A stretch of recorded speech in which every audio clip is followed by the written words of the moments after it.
అండి. ఎలా ఉన్నారు అందరూ? ఈరోజు రెసిపీ వచ్చేసి ఉప్మా అనమాట. టమాటా ఉప్మా. దీంట్లో నేను టమాటాలు ఎక్కువగా చేశాననమాట. దీనికోసం నేను టమాటా ఉప్మా అని పేరు పెట్టుకున్నాను.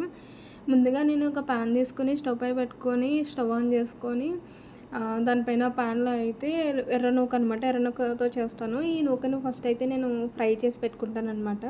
కొంచెం వేపుకుంటాను. అట్లా వేపుకుంటే ఏమైతదంటే కొంచెం పొడి పొడిలాడుతది ఉప్మా అనేది. దానికోసమని నేను ఫ్రై చేసి పెట్టుకుంటాను. దాని తర్వాత ఆయిల్ యాడ్ చేసుకుంటున్నాను. ఈ ఉప్మాకు సరిపడా ఆయిల్ అయితే వేసుకున్నాను. ఆయిల్ వేసుకున్న తర్వాత కట్ చేసి పెట్టుకున్న ఆనియన్స్ అనమాట. ఈ ఆనియన్స్ కూడా నేను ఎట్లా వేసుకుంటానంటే కర్రీలోకి ఎట్లా వేస్తామో అలా వేసుకుంటాననమాట ఆనియన్స్ కూడా. ఈ ఆనియన్స్ కొంచెం ఫ్రై అయిన తర్వాత దీంట్లో జీలకర్ర వేసుకుంటున్నాను. దాని తర్వాత వచ్చేసి కొద్దిగా ఆవాలు, దాని తర్వాత వచ్చేసి ఇది శనగపప్పు ఉంటుంది కదా, ఆ శనగపప్పు అయితే వేసుకుంటున్నాను. కొంచెం నేను శనగపప్పు అయితే ఎక్కువ వేస్తాను. మా పాపకి ఇష్టమని శనగపప్పు బాగా వేస్తాను అనమాట. దాని తర్వాత కరివేపాకు కూడా యాడ్ చేసుకుంటున్నాను. ఇవన్నీ వేసిన తర్వాత కలుపుకుంటానమాట. వీటన్నిటిని బాగా ఫ్రై అవనిస్తాను. ఇవి కొంచెం ఫ్రై అయినాయి అనుకో టేస్ట్ అనేది బాగుంటుంది అనమాట. కొంచెం డీప్ ఫ్రై లాగా అయితే చేస్తాను నేను. పచ్చి పచ్చిగా ఉంటాయి లేకపోతే, దానికోసమని వీటిని డీప్ ఫ్రై చేస్తాను.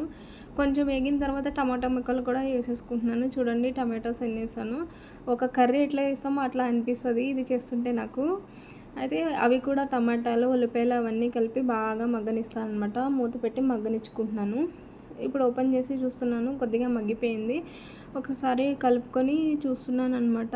ఓకే, ఆల్మోస్ట్ అయితే అయిపోయింది. దీంట్లో ఇందాక నేను ఒక గ్లాస్ నూక అయితే తీసుకున్నాను, ఎర్ర నూక. దానికి 2 గ్లాసులు నీళ్ళు అయితే వేసుకుంటానమాట. అట్లా కౌంట్ ఎక్కువ వేస్తే పొడి పొడిలాడదు, కొంచెం ముద్ద కింద అవుతుంది అనమాట. దానికోసం వేసుకున్నాను. దాని తర్వాత కొత్తిమీర కట్ చేసి పెట్టుకొని కొత్తిమీర అయితే వేసేసుకుంటున్నాను. నేను వాటర్లోనే వేసేస్తాను. ఈ వాటర్లోనే కొంచెం సాల్ట్ కూడా యాడ్ చేసుకుంటాను అనమాట. రుచికి సరిపడా అయితే సాల్ట్ వేసుకోండి మీరు. టేస్ట్ అయితే చాలా బాగుంటుంది.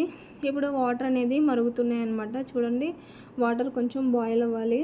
అలా బాయిల్ అయ్యేటప్పుడు కొంచెం మసాలా అనమాట, కొంచెం గరం మసాలా అయితే వేసుకున్నాను దాంట్లో టేస్ట్ కోసమని. టేస్ట్ అయితే బాగుంటుంది. దాని తర్వాత ముందుగా వేయించి పెట్టుకున్నాను కదండి నూక, ఆ నూకనైతే దాంట్లో వేసుకుంటూ కలుపుకోవాలన్నమాట. లేకపోతే ఉండలు కట్టినట్టు అనిపిస్తుంది. దానికోసమని కలుపుకుంటున్నాను, లేకపోతే ఒకటే దగ్గర అయిపోతుంది అనమాట.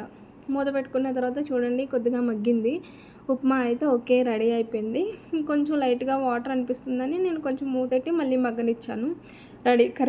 ఉప్మా అయితే రెడీ అయిపోయింది. ఇప్పుడు సర్వ్ చేసుకుంటున్నాను.